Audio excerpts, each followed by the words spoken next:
एक दुख होता है जो हम कर्म भोगनाएं भोगते हैं, उसी दुख से तो छूटना है ना। ये जो गीत है तो ये भी समझने का है। ऐसे नहीं है कि कांटों से क्या डरेंगे तो उसका मतलब है हम 5 विकार और दुख से क्या डरेंगे, नहीं। ये तो हमारा दुख भोगने का है ना। हाँ, उसी से अपने को छुड़ाने के लिए कोई कष्ट भी उठाना पड़े तो उसी कष्ट से क्या डरेंगे, समझा। जैसे गीता में भी कहा है ना कि जो अभी तुमको अमृत लगता है वो अंते जहर है, उसी जहर से तो डरना चाहिए ना। और जो अभी तुमको जहर लगता है, कठिन लगता है, वो अंते अमृत है, तो उस जहर से नहीं डरना है, क्योंकि इसमें अंते सुखदाई है। समझा। पहला डिफिकल्ट लगता है, परीक्षाएं आती हैं, थोड़ा बहुत सितम सहन करने पड़ते हैं। वो तो जो भी आए हैं उन्होंने भी तो कष्ट सहन किए हैं ना। लेकिन वो कष्ट और वो जो हम अपने दुख में कष्ट भोगते हैं उसमें फर्क है ना। अभी गांधी था, गांधी को गोली लगी, हाँ भाई, ये कष्ट, लेकिन ये कष्ट तो उसका नाम हो गया ना भाई, देश की सेवा के लिए। तो देश की सेवा के लिए जिसमें अपनी जीवन उसने जितनी भी अपना सफलता का लिया, तो कहेंगे न कि उसके सदके अगर जान भी गई या कोई सितम सहन किया तो कोई बड़ी बात नहीं। तो ये कष्ट और वो कष्ट में जो हम भोगते हैं दुख में, उसी में उसमें फर्क है ना। तो ये भी जो गीत है इनका भी अर्थ समझना है। भाई कांटों से क्या डरेंगे, तो ऐसे नहीं है कि इसमें ये तकलीफ है, इसमें ये मुसीबत, इसमें ये सितम सहन, उसे डर कर करके हाँ हम ऐसे ही यहाँ रह जाए, नहीं। इसमें तो हमको हिम्मत रखनी चाहिए। अगर इसके लिए हमको कुछ सहन भी करना पड़े तो मैदान पर आना है, क्योंकि इससे तो हमारी जीवन बनती है ना। दूसरी देखो, हद की सेवाओं में भी जान देते हैं। हाँ, गांधी ने जान दी, नहीं परवाह नहीं की। हाँ, चलो कहा बहुत, हाँ जान जाएंगी, गई, परंतु वो हद का काम, उससे कोई वो कंप्लीट प्राप्ति तो नहीं रही ना। तो जब भी कोई हद की सेवा में भी इतना रखें, ये तो कंप्लीट प्राप्ति है। उसके लिए अगर थोड़ा बहुत गाली खानी पड़े, सुनना पड़े, कोई कष्ट सहना करना पड़े, दुनिया कुछ बुरा भला कहे या कुछ भी सहन करना पड़े, तो है कि उसी से नहीं डरना है, समझा। तो ये बातें भी समझने की है। बाकी ऐसे नहीं है कि दुख आए तेरा भाना मीठा लागे। ऐसे बहुत है ना, वो कहते हैं कि क्या ऐसे डरना है, आया रोग आया, दुख आया, ये आया, नहीं उसका उपाय है तो क्यों नहीं लेना चाहिए। उसी से हम छूट सकते। उसके लिए अगर हमको कुछ सहन करना पड़े तो फिर दूसरी बात। तो ये सभी चीजें समझने की हैं। बेचारे कहीं इन्हीं बातों का ज्ञान न होने के कारण अब फिर कहीं इसी बातों में ऐसे समझ लेते हैं कि नहीं ये तो ईश्वर ने दिया है, नहीं दुख तो उसको मीठा करके भोगना चाहिए ना, फिर चाहे सुख दे चाहे दुख दे। वो है एक भक्ति मार्ग में किन्होंने फिर ये मार्ग निकला दिए, ये तसल्ली देने के लिए। भाई दुख तो आया है, अभी उसको दुखी करके भोगेंगे तो दुखी होगा, इसीलिए भाई ईश्वर तुमने ये भी दुख दिया है, चलो ये भी मीठा है, तो जरा हल्का हो जाएगा, भार जरा हल्का हो जाएगा। तो वो तरीके बैठ करके टेम्पररी दिल को जरा थोड़ा तसल्ली में लाने के लिए, वो भार हल्का करने के लिए ऐसे ऐसे बैठ कर करके बनाए। पर तो ऐसे तो नहीं उसका कोई भारा है, उसने कोई हमको दुख दिया है या उसने कोई हमको दुखी बनाया है जो हम उसका वो दुख समझ कर करके मीठा भोगे, नहीं। है तो हमारे कर्म की और हमारे भी उल्टे कर्मों की नतीजा है, तो उसी को तो हमको सुधारना चाहिए ना। तो ये सभी चीजें, पर तो उसको सुधारने का नॉलेज नहीं है ना कि किस तरह से इसको सुधारे। तो आया है तो उसको भी भाड़ा मीठा करके भोगो, भाई दुखी हो करके भी भोगे, इससे तो ईश्वर का दिया हुआ, इसको भी समझे तो चला भोगने में जरा ठंडा रहेगा, नहीं वो तीखा नहीं लगेगा भोगना, तो कहेंगे ईश्वर ने दिया है बस। तो ईश्वर का दिया हुआ तो अच्छा या बुरा फिर ऐसा समझ करके बुरे को भी अच्छा समझ के चलेंगे। इसी तरीके से वो टेम्पररी अपने को थोड़ा शांति मन को लाने के लिए। तो ये हो गई अलग काल की शांति के तरीके। लेकिन बाप तो हमको बैर कर करके कहते बच्चे प्रैक्टिकल, सदा काल के लिए तुम्हारे पास शांति और सुख आवे, वो किस तरीके से आएंगे उन्हीं बातों को समझो।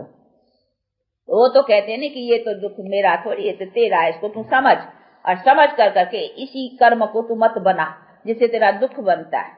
तो ये बनता है 5 विकारों से, माया के संग से। अभी तू टोटली उसका संग छोड़ दे, ऐसा नहीं थोड़ा संग करो, थोड़ा छोड़ो न, टोटली एकदम हैंड्स अप, सरेंडर, माया का एकदम संग छोड़ दो, जिससे बनता ही दुख है। ऐसे नहीं माया से कुछ सुख बनता है, नहीं, उसे बनता ही दुख है।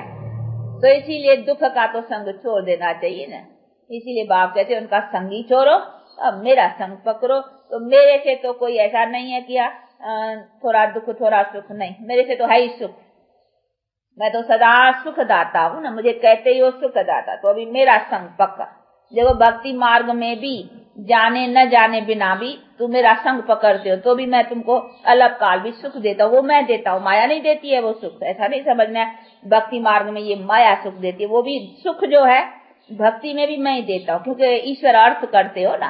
देखो भले कोई गरीब को दान करता है, लेकिन अंदर में तो ये है ना, गरीब को दूंगा तो भगवान राजी रहेगा, फिर भगवान हमको आशीर्वाद करेगा, भगवान कुछ देगा। अंदर में तो वही आता है नहीं, तो करते गरीब को है, लेकिन अंदर याद में भगवान की आती है कि भैया ये भगवान करेंगे तो भगवान कुछ से अच्छा करेगा हमारा। कोई गरीब रोगी की सेवा करेगा तो करेंगे तो मनुष्य की, रोगी की, परंतु अंदर में आएगा कि रोगियों की सेवा करने से भगवान हमारा भी कुछ न ठीक करेगा, कभी रोग नहीं देगा या कुछ हमारा भला करेगा। करेगा कौन? परमात्मा आता है ना बुद्धि में। तो हो गया कि करते हम मनुष्य से हैं, लेकिन ईश्वर अर्थ, तो ये हो गया ईश्वर। तो हम भी ईश्वर को इनडायरेक्ट में याद करते हैं, डायरेक्ट करते मनुष्य से हैं, पर तो इनडायरेक्ट ईश्वर आता है। तो परमात्मा भी इनडायरेक्ट हमको रिटर्न करता है, चाहे किस मनुष्य के थ्रू। चलो किसी के द्वारा फिर धन की प्राप्ति होगी, चलो धनवान के घर में किसको दिया तो अच्छा दूसरे जन्म में धन मिल जाएगा, ऐसा होगा, कुछ रिटर्न हो ही जाती है। दूसरे किसके रोगी का किया, गरीबों की सेवा की, ऐसे बहुत हॉस्पिटल्स खोलते हैं, बहुत वो स्कूल खोलते हैं, विद्या का दान, तो दूसरे जन्म में क्या होगा, वो उसको बड़ी विद्या मिलेंगी, बड़ा डॉक्टर इंजीनियर बड़े कोई स्टेटस पा लेगा। विद्या का दान किया है ना, तो उसको दूसरे जन्म में कुछ स्टेटस अच्छी मिलेंगी। धन दान किया तो कोई धनवान के घर में जन्म मिलेगा, कोई रोगियों की सेवा की है तो चलो दूसरे जन्म में जरा हेल्थ अच्छी मिलेंगी। ऐसा ऐसा रिटर्न होता है, लेकिन करते तो ईश्वर अर्थ है नहीं। इनडायरेक्ट तो बुद्धि में ईश्वर आता है, पर तो करते मनुष्य के साथ में, तो फिर इनडायरेक्ट ईश्वर उसको देता है मनुष्य के थ्रू। वो भी मनुष्य के थ्रू ईश्वर को याद करते हैं, ईश्वर भी मनुष्य के थ्रू फिर उसको देता है। इसी तरह से वो तो भक्ति मार्ग चला इनडायरेक्ट वे में। अभी बाप कहते हैं डायरेक्ट, अब तो मैं आया हुआ हूँ ना डायरेक्ट, तो ये अभी तुम्हारा संबंध मेरे से डायरेक्ट है, इसीलिए अभी डायरेक्ट मेरे से तो सदा सुख की प्राप्ति करने की है। और किस तरह से वो बैठ करके अपना सारा बातें समझाते हैं। तो ये अभी अपन उससे डायरेक्ट, अभी कोई इनडायरेक्ट मनुष्य के थ्रू नहीं है, नहीं, डायरेक्ट अभी बाप से तो हमारा कनेक्शन है अभी डायरेक्ट। तो ये ज्ञान मार्ग डायरेक्ट मार्ग है, भक्ति मार्ग इनडायरेक्ट मार्ग है। तो इनडायरेक्ट और डायरेक्ट ये भी तो समझना है, नहीं तो बाप डायरेक्ट आकर के ज्ञान भी डायरेक्ट देता है, किसके थ्रू तो मिल ही नहीं सकता है। मनुष्यों के द्वारा जो मिला उसको ज्ञान नहीं कहेंगे, इसीलिए कहते वो तो भक्ति हुई। लेकिन ज्ञान देता ही मैं हूँ ना, ज्ञान दाता ही मैं हूँ, दाता। ज्ञान सागर भी हूँ तो ज्ञान दाता भी मैं हूँ ना। ऐसे नहीं खाली ज्ञान सागर मैं हूँ, ज्ञान दाता मनुष्य है, नहीं, सागर भी मैं हूँ, अथाह ज्ञान भी मेरे पास है सब, तो दाता भी मैं हूँ। तो ये सभी चीजें समझने की है ना। ऐसे नहीं है खाली अपने लिए ज्ञान सागर हूँ, मैं अपने लिए ज्ञान रख के क्या करूंगा, मुझे कोई अज्ञान थोड़ी है जो मैं ज्ञान रखूं। चलो हम तुम्हारा सबका ज्ञान मैं अपने पास रख करके कोई फायदा तुमको दूंगा, तभी तो मेरे पास ज्ञान का भी कुछ नाम होगा। नहीं हम अपने लिए रखें, खाली जानता जाए ये चोर चोरी करता है, ये खून खूनी करता है, ये ऐसा करता, खाली मैं जानता रहूं तो मेरा क्या फायदा हुआ। यहाँ चोर का भी क्या फायदा हुआ, चोर भी चोरी करता ही रहे, मैं खाली जानता रहूं। मैं अंदर सबका जानता हूँ कि नहीं ये चोर है, ये खूनी है, ये करता है, ये बुरा करता है, खाली हम देखता रहूं और जानता जो, तो उसमें चोर का भी फायदा क्या हुआ और मेरा भी फायदा क्या, खाली सारा दिन हम यही सोचता रहूं। ऐसा नहीं है, मैं जानता हूँ, उसी जानने का फिर फायदा देता हूँ ना। फायदा देता हूँ तब तो तुम मुझे याद करते हो, गाते हो कि हे भगवान, हाँ तुम ऐसा है, तुम ऐसा मेरी महिमा करते, तो जरूर मैंने तुमको कुछ दिया है, तुम मेरे से कुछ पाया है। कभी भी कोई मनुष्य भी मनुष्य से कुछ लेते पाते हैं, तभी तो एक दो की महिमा होती है ना। भाई गांधी, भाई क्यों, उसने हमारे लिए कुछ किया, तभी तो हम उसकी महिमा करते हैं ना। नहीं तो उसने हमारे लिए कुछ नहीं किया होता तो हम उसको याद क्यों करते, उसका गाते क्यों, उसकी महिमा क्यों करते। तो एक दो के प्रति कोई कुछ करता है तभी उसकी महिमा है। तो परमात्मा को भी सभी याद करते हैं, प्यार करते हैं, प्रेम करते हैं, और जब भी दुख आता है तभी याद करते हैं। तो जरूर है उसने हमारे दुख के समय पर कोई ऐसी सहायता की है, तब तो हम उसको याद करते हैं कि अभी तू सहाय हो। और गाते भी ऐसे हैं कि सहाय हो, तेरी अभी सहायता की जरूरत है, अभी मनुष्य का काम नहीं चलेगा, अभी मनुष्य की सहायताएं नहीं चल पा सकेंगी, तब फिर मुझे याद करती हो। और ऐसा होता है, देखो जब सबसे दिल हट जाती है ना, फिर भगवान याद आता है। कोई से नहीं होता है, बाप से, भाई से, इधर से सब, तो फिर भगवान याद आता है, कहते देखो अभी तू ही है। सबसे जब इधर नहीं बनती है या कोई ऐसी बात होती है तो फिर भगवान याद आता है। तो उसकी माना ही है कि हमारे किसी से न प्राप्ति रही, तब फिर भगवान के द्वारा प्राप्त हुआ है, तब तो वो याद आता है नहीं। तो एक ही वो सहारा है। इसीलिए बाप कहते हैं कि तुमको मनुष्य के द्वारा वो चीज जो मेरे द्वारा डायरेक्ट मिलने की है वो नहीं मिल पाती, इसीलिए फिर तुम मुझे याद करते हो, फिर मैं आता हूँ। तो अभी मैं आया हुआ हूँ, अभी डायरेक्ट, तो ये अभी है डायरेक्ट। इसीलिए बाप कहते हैं अभी मैं भी देखो डायरेक्ट तुमको ये सब समझा रहा हूँ, और तुम भी मेरे से अभी संबंध, रिलेशन डायरेक्ट जोड़, और जोड़ कर करके अभी मेरे से जो कुछ डायरेक्ट प्राप्ति है वो लियो। तो अभी लेना चाहिए ना। तो ये बुद्धि में आनी चाहिए कि ये हमारा कोई मनुष्य के द्वारा नहीं है। मनुष्य के द्वारा ऐसे नहीं समझना ब्रह्मा के द्वारा हमको मिलता है, नहीं, ब्रह्मा भी उससे लेता है ना। वो तो सिर्फ ऑर्गन्स का टेम्पररी परमात्मा सहारा लेता है बोलने के लिए, बाकी सुनाते तो वो है ना। ऐसे नहीं ब्रह्मा सुनाते हैं, ब्रह्मा के थ्रू, परंतु थ्रू मीन्स है इसका ऑर्गन्स का आधार लेते हैं, लेकिन सुनाता तो वो है ना। नॉलेजफुल जो गॉड है वो सुनाता है, और उसके साथ वो ब्रह्मा भी सुनता है, उसकी भी सोल है ना ब्रह्मा की, यहाँ वो भी सुनती है और हम भी सुनते हैं। हम भी तो आत्माएं सुनती है ना, ये कौन सुनता है, आत्मा सुनती है। तो ये सभी चीजें बैठ कर करके बाप समझाते, जैसे तुम भी शरीर के द्वारा आत्माएं सुनती हैं, वैसे जिस शरीर में मैं आता हूँ उसको कान भी है ना, तो कानों से वो आत्मा सुनती है, मुख से मैं आत्मा बोलता हूँ। दो सोल है ना दो आत्माएं हैं। तो एक ऑर्गन मैं ले लेता हूँ, परंतु किसी टाइम वो भी बोलता है, किसी टाइम मैं भी बोलता हूँ। ऐसे भी नहीं सारा समय मैं बोलता हूँ। चलो घंटा डेढ़ मुरली चलाई बाबा ने, वैसे भी नहीं है कि घंटा डेढ़ कोई बाबा नहीं बोला, शिव बाबा नहीं बोला, नहीं, कभी बीच में ब्रह्मा भी, जैसे हम आत्मा भी बोल सकती है ना। अभी देखो ममा की आत्मा या जो भी टीचर्स हैं तो वो बोलती है ना, तो जैसे वो बोलती है वैसे ब्रह्मा भी तो बोल सकता है ना। ऐसे थोड़ी है कि बस ब्रह्मा के तन में वो ही बोलेगा। ब्रह्मा अपना भी तो नॉलेज जो धारण किया है वो सुना सकते हैं, जैसे हम भी धारण करके सुनाते हैं। तो इसी तरह से डबल सोल सुनाती हैं, पर तो ये समझना है कि कौन सी पॉइंट बाबा सुनाती है। जो नई बात होगी वो सुनाएगा, क्योंकि नहीं तो वो ही सुनाएगा नहीं। हम सुनी हुई सुना सकते हैं, तो हम सुनाएंगे सुनी हुई, भले थोड़ा अपना विचार सागर मथन भी करेंगे, कुछ ढंग से सुनाएंगे भाई दूसरों को जैसे हो, इतना फर्क, लेकिन बातें तो उसके द्वारा मिली ना, जानकारी तो उनके द्वारा।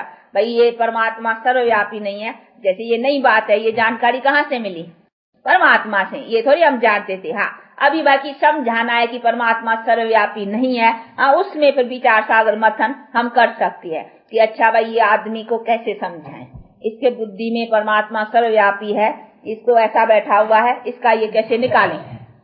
तो उसकी तरकीब हम विचार सागर मथन कर कर करके अपने विचार से सुना सकते हैं, ऐसा हो सकता है। लेकिन ये परमात्मा सर्वव्यापी हमें तो नहीं पता था, ये तो उसने बतलाया ना। इसी तरह से जो नई बात है, नई पॉइंट है, बाबा देगा। कभी तरकीब भी नहीं समझाएगा, कभी नई बात भी देगा, कभी हम भी तरकीब निकालते हैं, कभी ये तो होता है। तो कभी ब्रह्मा में भी ब्रह्मा की सोच और फिर बाबा की या शिव बाबा की सोच, तो दो है ना, तो कभी वो भी सुनाते हैं।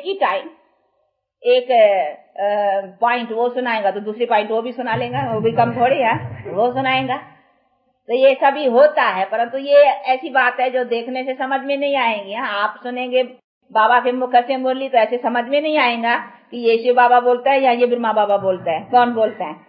परंतु हाँ, ये नॉलेज से, बुद्धि से समझा जा सकता है। कोई देखने में कुछ नहीं आएगा, कहीं आते नहीं वहां नहीं, वो समझते शायद दिखाई पड़ेगा अभी शिव बाबा बोलता है या ब्रह्मा बोलता है, या वो देखने लग पड़ते हैं ऐसे।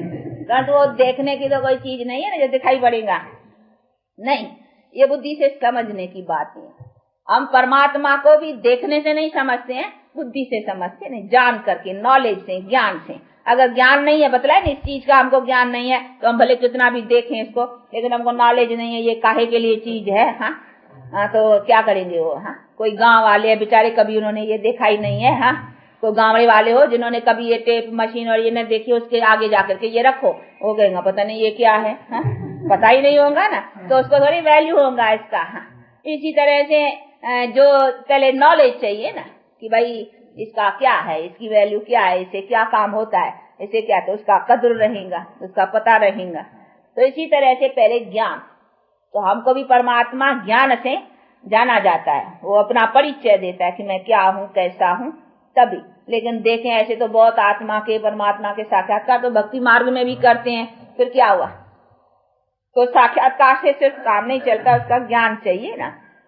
इसी तरह से बाप कहते हैं कि हाँ, ये भी बातें ज्ञान से जानी जाती हैं। कोई देखने से पता नहीं लगता है, लेकिन बुद्धि से समझा जाते हैं कि ये बात हाँ ऐसा लगती है, ये शिव बाबा का बोला है, ये ब्रह्मा का है, समझी जा सकती है। तो ये सभी चीजें बहुत समझने की हैं, और समझ कर करके और फिर धारण करने की है। तो अभी बैठ कर करके बाप समझाते हैं कि अभी मेरा डायरेक्ट है तुमसे रिलेशन, संबंध। अभी मैं डायरेक्ट सुनाता हूँ, तुम भी मेरे से डायरेक्ट रखो। अभी किसके थ्रू तो नहीं ना, मनुष्य के, अब डायरेक्ट। इसीलिए हमारा लेना देना डायरेक्ट उसके साथ है। जो हम करते हैं अभी उनके साथ में करते हैं, तन से, मन से, धन से, अभी उनके साथ करते हैं। नहीं तो उनके साथ करते हैं, तो उनके द्वारा डायरेक्ट करने में फायदा है। इनडायरेक्ट में भी हमको कुछ न कुछ फायदा मिल ही जाता था, अभी तो डायरेक्ट करते हैं तो उसका और इंटरेस्ट ज्यादा मिलेगा ना। एक का 10 गुना, 100 गुना, 1000 गुना ज्यादा मिलेगा, क्योंकि डायरेक्ट उसका हम संबंध जोड़ करके उसके साथ सौदा डायरेक्ट करते हैं। तो अभी हम सौदा डायरेक्ट करते हैं, एक्सचेंज करते हैं। और बाप कहते हैं बच्चे पुराने दियो और नए लियो, एक्सचेंज, सब एक्सचेंज, बॉडी एक्सचेंज, आत्मा भी इम्प्यूरिफाइड से प्यूरिफाइड, सब एक्सचेंज। उससे हमको सब सारा संसार एक्सचेंज में मिलता है। तो अभी उसकी एक्सचेंज में लेना, देखो वो तो बड़ा धनी कहो क्या कहो, उसको धनी भी क्यों कहे, उसके पास तो सब अथा है ना, इसीलिए उसके पास सब उसी से हम लेते हैं तो हम कितने भरपूर हो जाते हैं। इसीलिए कहते हैं झोली, और झोली भरते हैं ना कि भगवान दियो, परंतु इसी झोली में नहीं है। ये हमारा ये झोला है ना, बुद्धि झोला है, उसमें नॉलेज भरते हैं, उसी से फिर हम आत्मा सदा प्रालब्ध सुख की लेते हैं। तो आत्मा का झोला ये नहीं है, ये तो शरीर का झोला है। आत्मा का झोला बुद्धि है, जिस बुद्धि में हम ये सब भरते हैं, जो संस्कार भर के जाते हैं, वो फिर हम संस्कारों की प्रालब्ध लेते हैं। तो अभी उसमें भरना है नहीं, आत्मा में मन बुद्धि जो है उसी में सब भर के ले जाना है। तो आत्मा में कैसे भरा जाता है वो बैठ कर करके बाप अभी इतनी छोटी सी आत्मा में देखो कितना सब 84 जन्मों का पाठ, और कितना ये सब है तो छोटा सी। वो देखो कहते नहीं ये एटॉमिक बॉम्ब से, वो कहते हैं जरी कण, ये है क्या, इतनी चीज बिल्कुल छोटी, लेकिन पावर देखो उसकी कितनी है। जैसे इतनी छोटी की वो पावर है, वैसे ये भी आत्मा इतनी छोटी की बड़ी पावर है। इसमें कितना पाठ, कितना जन्मों का ये सब चलता है। तो बाप बैठ कर करके अभी समझाते हैं कि बच्चे ये अभी आकर करके तुम्हारा लास्ट जन्म का हिसाब रहा है, अभी इसमें फिर तुम्हारा सारा जन्मों का अभी फिर नया खाता भरता है। वो कैसे भरता है फिर अभी नया खाता को बैठ कर करके बाप दिखलाते हैं कि कैसे भरो। भरो तो ऐसा भरो जिसमें तुम सदा सुख पाते चलो। तो अभी फिर अपने को नया भरने का है। तो अभी ये सब अपने को एक्सचेंज कर करके पुराना एक्सचेंज और नया लेना है। कभी एक्सचेंज सौदा है नहीं। हाँ, वो एक्सचेंज सौदे करते हैं नहीं बहुत। हाँ, पुराने बर्तन लेते हैं, नए देते हैं, कहीं एक्सचेंज सौदे होते हैं ना, तो ये भी एक्सचेंज सौदा है। इसीलिए कहते ये दे सेट सभी संबंध जो भी कुछ है ये पुराना मुझे दियो, मैं तुमको दे, और दे सेट सभी संबंध सब नया दूंगा। तो ऐसा सौदा करने में कोई नुकसान है? बड़ा फायदा है। तो इसीलिए ऐसे फायदे को पाने के लिए आगे बढ़ना चाहिए। इसमें नुकसान ही क्या पड़ता है? तो ये एक्सचेंज सौदा है, तो एक्सचेंज करो। इसमें रखा ही क्या पुराना, दे में क्या है? हाँ, रोगी, दुखी, ये फलाना, देखो अकाले मृत्यु। हम अगर इसी देह से ममत निकाल करके और देह से संबंधों से ममत निकाल करके अभी हम बाप के हो जाएंगे, तो फिर हमको एक्सचेंज में देह भी अच्छी मिलेंगी। हाँ, और फिर हमको सारा संबंध, देखो लक्ष्मी नारायण का संबंध कितना अच्छा है। ऐसा संबंध मिले, पति पत्नी और बाप बेटे, हाँ, और सभी ऐसे, तो ऐसे संबंध मिले तो अच्छा है ना। उसमें हम सदा सुखी रहेंगे। इसमें तो दुखी दुख है ना। राजा प्रजा सब संबंध अच्छा हो जाएगा ना। ऐसे मनुष्यों की इन्हीं के हम राजा प्रजा होकर करके यहाँ सुख पाए तो देखो कितना सुख हो जाएगा। इसमें कभी होगा अन्न नहीं मिलेगा, कभी यहाँ कोई दुख होगा, यहाँ कहीं बातें, कुछ नहीं। कुदरती आपदाएं भी कंट्रोल में। हाँ, यानी वो भी सतो प्रधान। कोई कभी ऐसा नहीं फ्लड्स हो जाए फिर हमारा अन्न चला जाए, नहीं कभी इसके ताकत से ऐसो के फिर हमारा सब प्रकृति भी पूरी सर्विस करती है, क्योंकि हमारे कर्म श्रेष्ठ की प्रालबद्ध रहती है ना। तो इसीलिए बाप कहते हैं तो देखो तुम्हारे सब संबंध कितना अच्छा बनाता हूँ, सब सुख है तुमको, कोई लड़ाई नहीं, कोई झगड़े नहीं, कोई अशांति नहीं, कोई दुख नहीं है। तो कोई दुख न हो तो ये अच्छा है ना। ऐसे नहीं थोड़ा सुख हो फिर दुख हो फिर सुख हो, ऐसी नहीं, फिर उसमें तो सुख लगता ही नहीं है ना। धन होगा फिर कोई शरीर का रोग होगा तो सुख लगेगा थोड़ी ना, धन होते फिर दुखी। अच्छा, धन होगा, कोई बच्चा ऐसा होगा नालायक, तो फिर तो भी दुखी, हर तरह के दुख हो जाते हैं ना। तो बाप कहते हैं बच्चे तो मैं तो अभी तुमको सब कंप्लीट देता हूँ, जिसमें तुम सदा सुखी रहो, कोई भी दुख की नहीं, कोई चिंता नहीं, कोई फिक्रात नहीं। मरूंगा कुछ करके जाऊं या ये करूं या अपना दीवा जगाऊं या अपना कुछ करूं, ये भी चिंता नहीं, क्योंकि कर्म श्रेष्ठ की जन्म जन्मांतर की प्रालबद्ध है। उसमें ये भी नहीं कि हमको कुछ करके जाऊं। अभी तो बहुत जन्मों का बनाया है ना, वो चलता रहता है, खाते रहते हो, तो उसमें वो भी चिंता नहीं। तो ये सभी चीजें बैठ करके बाप समझाते हैं कि एक ही बार मैं तुम्हारा इतना बना लेता हूँ और इतना बल देता हूँ जिसमें तुम बहुत जन्मों तक खाते और आराम से चलते रहो सब तरह से। तो ये सब इतना फायदा मिल जाए तो अच्छा ही है ना। तो ऐसे फायदे का काम अथवा ऐसा सौदा करने में फिर थोड़े ढीला रहना चाहिए, नहीं, उसमें चुस्त रहना चाहिए। ये एक्सचेंज सौदा सबसे अच्छा है। इसीलिए परमात्मा को सौदागर भी कहते हैं, रत्नागर भी कहते हैं, जादूगर भी कहते हैं। देखो जादू है ना इसका बड़ा, क्या से क्या बना लेता है। जैसे जादूगर कागज से या नोट बना देते हैं, और इसे पत्थर से पैसे बना लेते हैं, कई चीजें ऐसी एक्सचेंज में बना लेते हैं। तो ये बाप कहते हैं मैं देखो तुम पत्थर बुद्धि को पारस बुद्धि बना लेता हूँ, क्या से क्या। तो ये है जादूगरी ना, सच्ची जादूगरी तो ये है प्रैक्टिकल। वो तो टेम्पररी, और उसे क्या है, अगर ऐसे हो, ऐसे कोई साहूकार बने कागज से पैसा बना लेवे तो फिर गवर्नमेंट तो उसको अच्छा फायदा रखेगा, सबको कहे जादूगरों को इकट्ठा कर देवे और कह देवे कि हमारे यहाँ पैसा बना के दियो, काम चलता है। ऐसा तो नहीं चलता ना।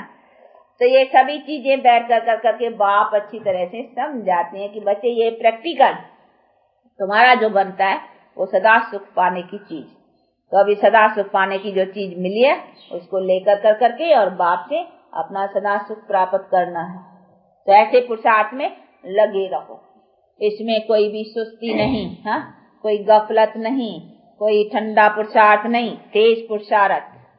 ये रफ्तार तेज चलनी चाहिए, ये अपना ध्यान रखना चाहिए। और अपने में कोई खामी हो, क्रोध की, लोभ की, मोह की, काम की, जो भी खामी हो, खामी समझते हो नहीं, जो भी अपने में बुराइयां हो वो बुराइयां निकालनी चाहिए, अपने में रखनी नहीं चाहिए।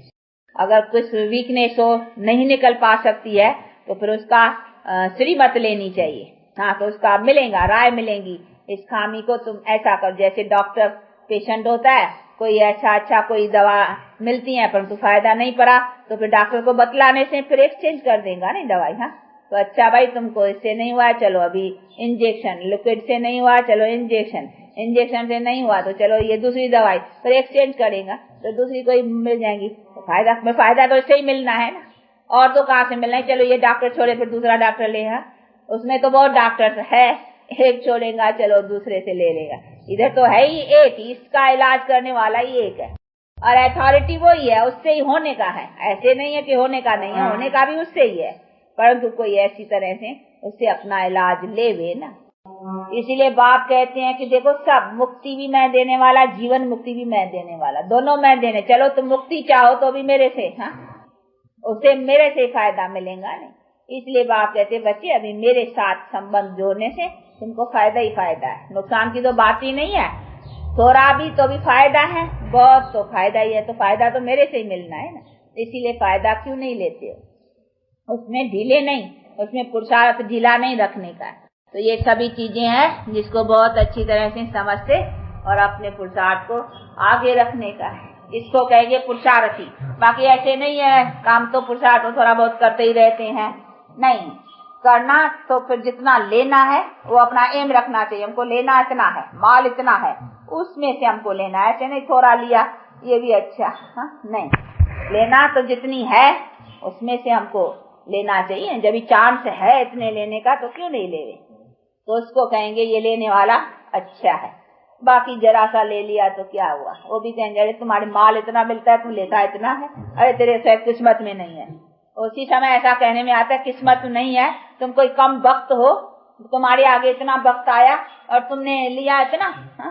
तो कहेंगे अरे तुम्हारे तो किस्मत में नहीं है शायद, हाँ, ऐसा कहा जाता है ना।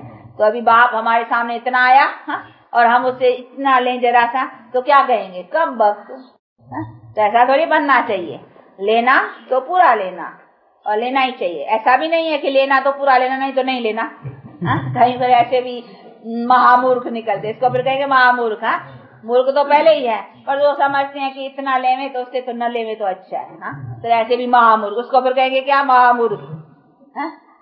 ऐसे तो नहीं है ना, मूर्ख तो पहले ही है कि हम माया के संग में खो बैठे हैं, परंतु मिली चीज के में से चलो इतना नहीं तो थोड़ा भी, वो भी तो ठीक है, परंतु बाप फिर समझाते हैं कि इसने इतने में खुश नहीं होना है, तो न महामूर्ख बनो न कम वक्त बनो, समझा।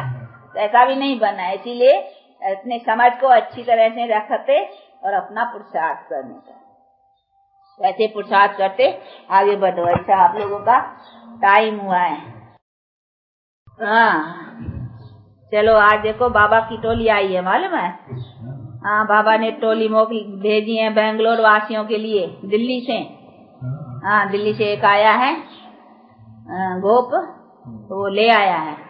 तो देखो बेंगलोर वासियों को बाप दादा, हाँ, कितना याद करती हैं, कितना प्यार करती हैं, आप लोगों के लिए टोली भेजे, इसीलिए आज हम खिलाते हैं आप लोगों को। बाबा की टोली है ना, बाबा ने प्यार से भेजी है, फिर हम भी प्यार से खिलाएंगे ना, हाँ, तो आज हम खिलाते हैं, ठीक है। हाँ, चलो।